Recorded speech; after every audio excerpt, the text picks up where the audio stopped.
আপনাদের সবাইকে স্বাগতম। আজকের আন্তর্জাতিক অঙ্গনের সব গুরুত্বপূর্ণ খবর নিয়ে আমি এস এম রহমান আছি আপনাদের সাথে।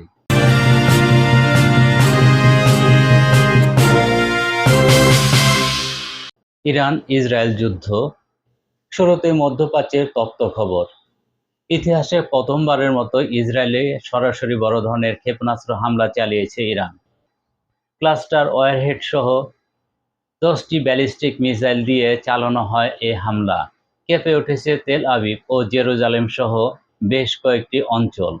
যদিও ইসরায়েল পাল্টা হামলার দাবি করেছে, তবে দুই দেশের এই সংঘাত এখন বিশ্বযুদ্ধের আশঙ্কা বাড়িয়েছে। ডোনাল্ড ট্রাম্পের ভাষণ। এদিকে মার্কিন প্রেসিডেন্ট ডোনাল্ড ট্রাম্প জাতির উদ্দেশ্যে দেওয়া এক ভাষণে দাবি করেছেন ইরানের নৌ ও বিমান বাহিনী ধ্বংস করে দেওয়া হয়েছে। তিনি আরও জানান, যুক্তরাষ্ট্র এখন আর মধ্যপ্রাচ্যের তেলের উপর নির্ভরশীল নয়। এছাড়াও ভেনেজুয়েলার নেতা নিকোলাস মাদুরোকে আটকের কৃতিত্ব দাবি করেন তিনি।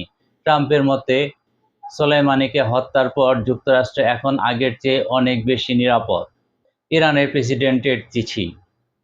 পাল্টা জবাবে মার্কিন জনগণের উদ্দেশ্যে একটি খোলা চিঠি লিখেছেন ইরানের প্রেসিডেন্ট মাসুদ পেজেশকিয়ান।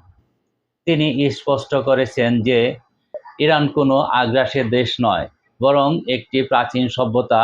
তার দাবি, পশ্চিমা দেশগুলো নিজেদের রাজনৈতিক স্বার্থে ইরানকে অযথা হুমকি হিসাবে তুলে ধরেছে। খার্ড দ্বীপ ও ইরানের অর্থনীতি। পারস্য উপসাগরের খার্ড দ্বীপ এখন বিশ্ব রাজনীতির কেন্দ্রবিন্দু।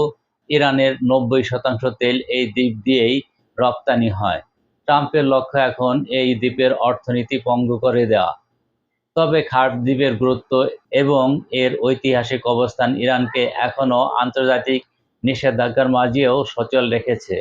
নাসার চন্দ্র অভিযান। সবশেষে রয়েছে মহাকাশ বিজ্ঞানের এক বড় খবর। দীর্ঘ 53 বছর পর আবারও চাঁদের পথে পাড়ি দিচ্ছে মানুষ। নাসার আর্টেমিস 2 মিশনে 4 জন নভোচারী কেনেডি স্পেস সেন্টার থেকে সফলভাবে যাত্রা শুরু করেছে। চাঁদের পানি ও অক্সিজেনের সন্ধানে এটি হবে মানব সভ্যতার বড় এক মাইলফলক। এই ছিল এখনকার মতো ডিজিটাল নিউজ টিভির আন্তর্জাতিক সংবাদ প্রতিবেদন। আমাদের খবরগুলো আপনার কেমন লাগছে তা কমেন্ট করে জানান। পরবর্তী আপডেট পেতে আমাদের চ্যানেলটি সাবস্ক্রাইব করে সাথেই থাকুন।